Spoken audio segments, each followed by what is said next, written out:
Salut à tous, c'est Raven. Aujourd'hui on se retrouve pour la troisième partie de montage de mon petit quadcopter 250 mm. Donc dans la partie précédente on avait monté le frame. Donc si vous n'avez pas vu cette partie, je vous invite à aller la voir en cliquant sur le lien. Et je vais maintenant passer au montage des moteurs.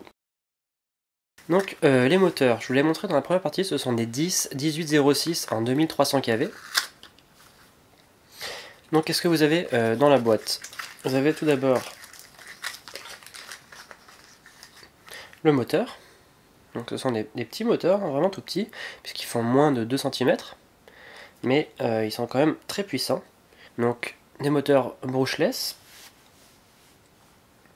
Ensuite, qu'est-ce que vous avez? Vous avez 3 petits connecteurs mini fiche banane, c'est des 1 mm ou 1 mm et demi, avec 3 petits bouts de gain thermo. Et ensuite, vous avez également la visserie et l'embout qui vient de se mettre par-dessus les hélices. Donc je vous montrerai ça bien sûr un peu plus tard, puisqu'on va monter les moteurs dans pas longtemps. Donc j'ai 4 moteurs identiques.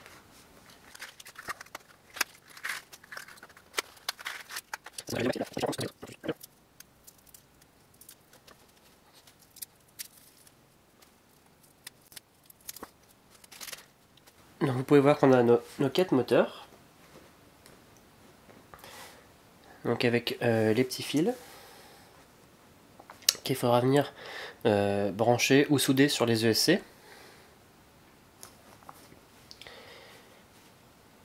Et donc en fait, les moteurs vont tout simplement venir prendre place sur les bras, comme ceci.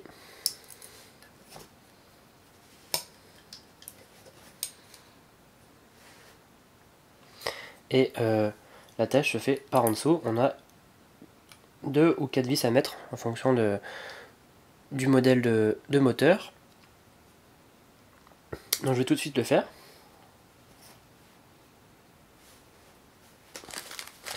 Il faut utiliser la petite visserie qui est fournie avec. Hein.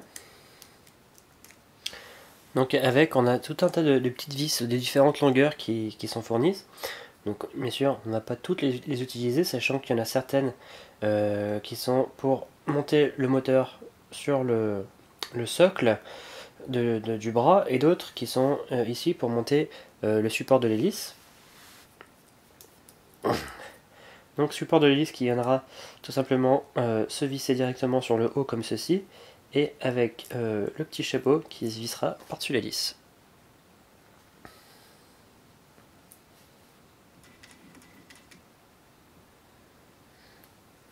Voilà, donc j'ai monté le moteur. Donc pour ce faire, j'ai utilisé tout simplement 2 petites vis, donc les plus courtes, que j'ai vissées de chaque côté. Donc s'il n'y a que 2 vis qui sont vissées, c'est pas grave, hein, c'est des petits moteurs, donc ça suffit bien. Il suffit juste de bien les visser, et puis faut faire gaffe de ne pas utiliser des vis trop longues, puisque après les vis vont aller trop profond dans le moteur. Ici je sais pas si on arrive bien à voir, mais il n'y a rien qui dépasse, hein, donc ça va juste dans la base, donc c'est nickel. Donc avec les fils qui partent vers le milieu, et il faudra bien sûr les recouper au niveau de l'ESC qu'on va venir installer sur le bras également. Donc je vais continuer d'installer les autres moteurs. Voilà, donc les moteurs sont maintenant installés. Donc j'ai mis les 4. Vous pouvez voir que ça rend vraiment pas mal. Donc tous vissés avec 2 petites vis de chaque côté.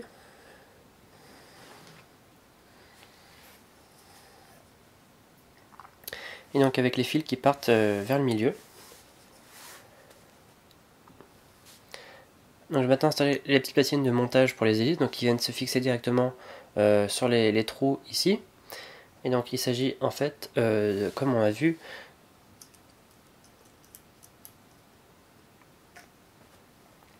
de ceci.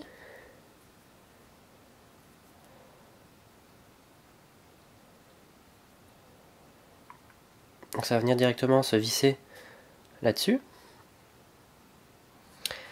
Donc notre hélice va venir comme ceci, donc avec le petit bout de plastique au milieu qui va bien pour pas qu'elle bouge évidemment. Et ensuite il suffira de revisser le haut pour serrer l'hélice. Et donc là on a notre petit moteur qui tourne avec l'hélice. Donc même chose pour venir visser ici, je vais utiliser les vis courtes puisque juste derrière il y a le moteur, hein. Donc on va venir visser ça et je vous retrouve dès que c'est fait. Voilà, donc j'ai maintenant fini de monter toutes les petites vis. Et d'ailleurs il y a un petit truc étonnant, c'est que sur un moteur j'avais des vis hexagonales et que sur les 3 autres moteurs j'ai eu des vis cruciformes. Donc du coup j'ai mis les vis cruciformes à l'intérieur de tous les petits supports pour hélice. Et de l'autre côté j'ai laissé les vis hexagonales. Bon, j'aurais préféré avoir des hexagonales pour tous les moteurs, mais bon, peu importe, hein.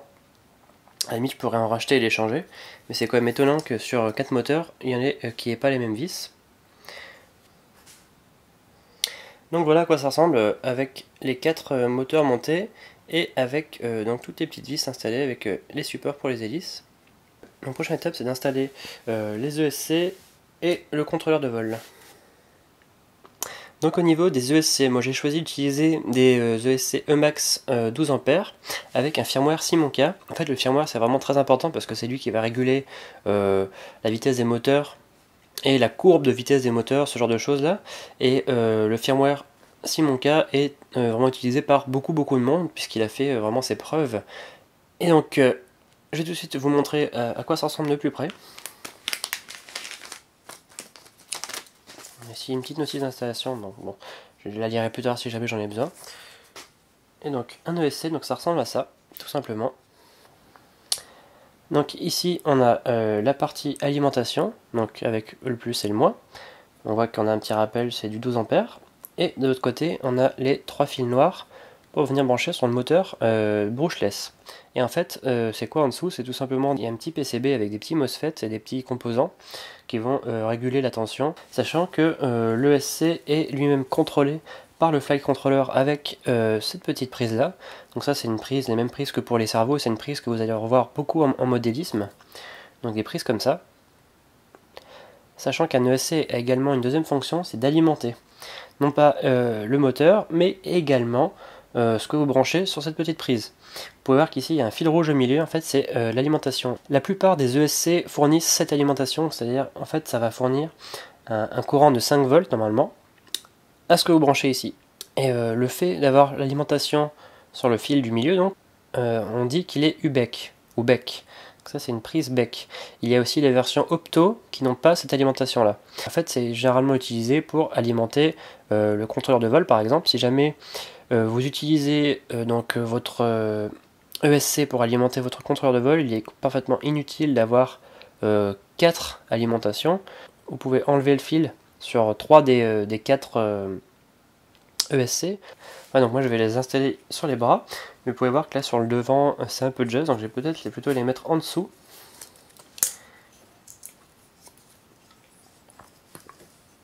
Comme ceci.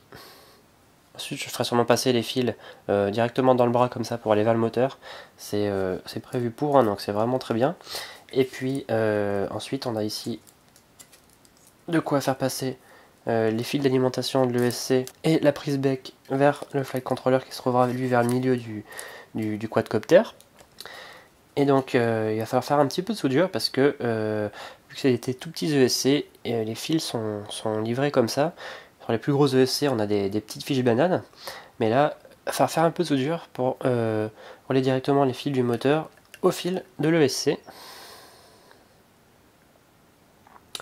J'en ai vu qui enlevaient carrément là, la petite protection en gaine thermo et qui soldaient directement les fils du moteur sur l'ESC. C'est peut-être ce que je vais faire, je verrai si c'est facile ou pas à faire. En parallèle d'installer les ESC, je vais aussi installer le flight controller et le récepteur. Donc j'ai ici le récepteur. Donc comme je vous l'ai dit, c'était le FrSky D4R2, donc avec télémétrie. Et en fait, pour simplifier le câblage et pour pouvoir utiliser plus de canaux, je vais le passer en mode CPPM. Donc c'est-à-dire en fait toute fait les commandes vont passer via un seul canal. Et pour passer le récepteur du mode PWM normal au mode CPPM, il suffit juste de prendre un petit jumper qui est fourni avec et de l'afficher dans le signal du port 3 et 4, donc à savoir les deux prises à l'extrémité de ce côté. Et donc il suffit de l'enficher dedans. Donc voilà, c'est passé en mode CPPM. Maintenant, on ne se servira plus que de la voie 1 pour brancher directement sur le flight controller. Donc notre petit contrôleur de vol, donc moi j'ai pris l'OpenPilot CC3D, donc qui est un tout petit contrôleur de vol, au même format que le NAS32 par exemple, ou que le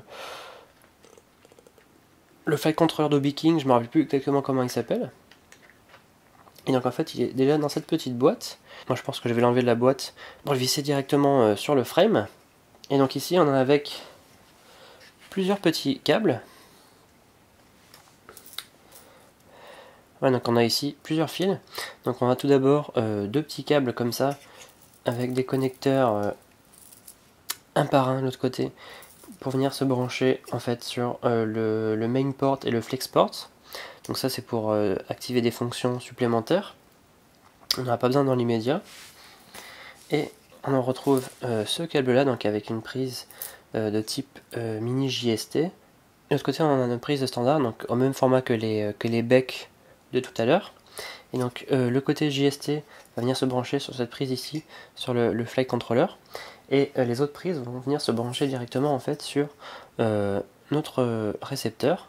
Si jamais on n'avait pas activé le mode CPPM, il aurait fallu en brancher 4 dessus, minimum. Mais il y en a une qui a 3 câbles, c'est la seule qui a 3 câbles. Vous pouvez voir que les autres ont un seul câble par prise. Et donc celle qui a 3 câbles en fait contient le signal PPPM et l'alimentation du récepteur.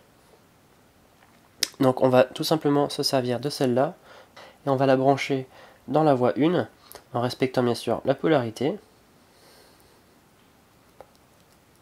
Donc à savoir le fil noir sur le moins, le plus sur le rouge et le blanc sur le signal de la voie 1.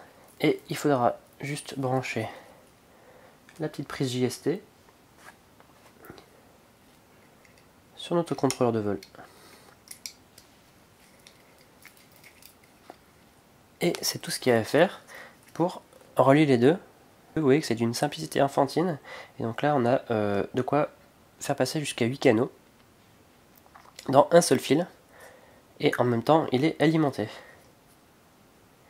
Et donc, les autres câbles, vous pouvez soit les garder et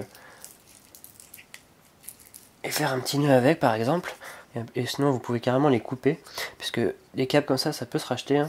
Donc si vraiment vous voulez que ce soit le plus clean possible sur votre drone, vous pouvez les couper.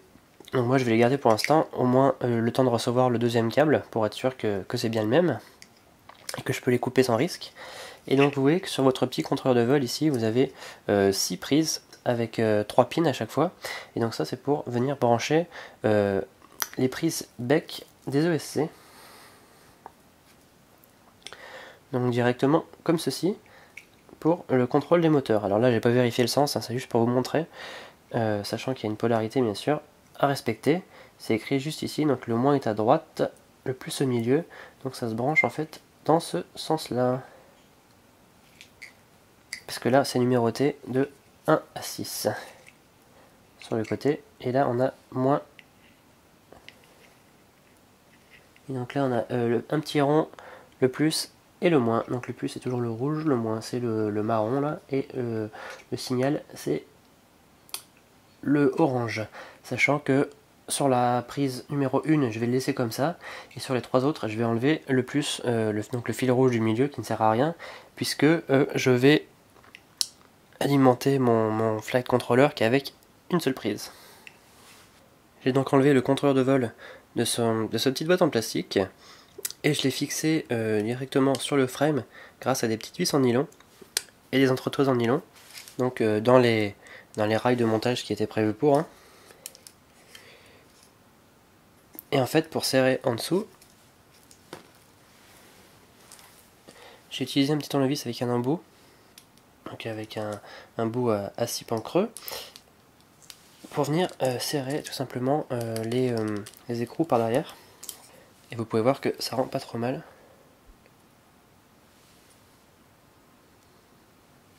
Et donc ça permet de surélever un petit peu le contrôleur de vol.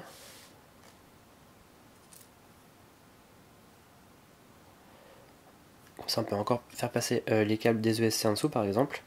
Donc là j'en ai fait passer un juste pour le test. Hein. Et quand vous le vissez, ici il y a une toute petite flèche, il faut s'assurer qu'elle soit devant. Parce qu'en fait c'est tout simplement l'avant de mon quadcopter. Et le port USB est toujours derrière de toute façon. Et donc c'était tout ce que j'avais à vous montrer pour l'instant sur le bas du quadcopter. Et sur le haut, vous pouvez voir que j'ai trouvé un moyen de fixer l'antenne pour le FPV. Donc directement, en fait il y a des trous qui sont directement faits pour passer les antennes, et donc c'est pile au bon diamètre. Et donc j'ai mis un petit coude à 90 degrés et on a directement notre émetteur en dessous. Donc ça je pense que je vais le laisser comme ça, c'est pas mal. Avec une petite attache et hop, on est parti. Donc voilà, je vais vous laisser sûrement ici pour cette partie 3. Et donc pour la suite, il y aura sûrement la partie configuration du récepteur avec la manette et du CC3D afin de voir si mes moteurs tournent bien dans le bon sens, et comme ça après je pourrai faire toutes les soudures qui vont bien. Et il y aura sûrement aussi bien sûr la partie soudure des ESC sur le PCB, puisqu'on peut directement le faire. Ça, il n'y a pas de souci, plus et moins, et c'est réglé. Voilà, donc c'était tout pour cette partie, je vous retrouve très bientôt pour la suite. N'hésitez pas à vous abonner, à mettre un petit pouce vert et un commentaire, et puis à venir me suivre sur Google+, et Twitter comme d'habitude. Allez, à très bientôt, ciao ciao.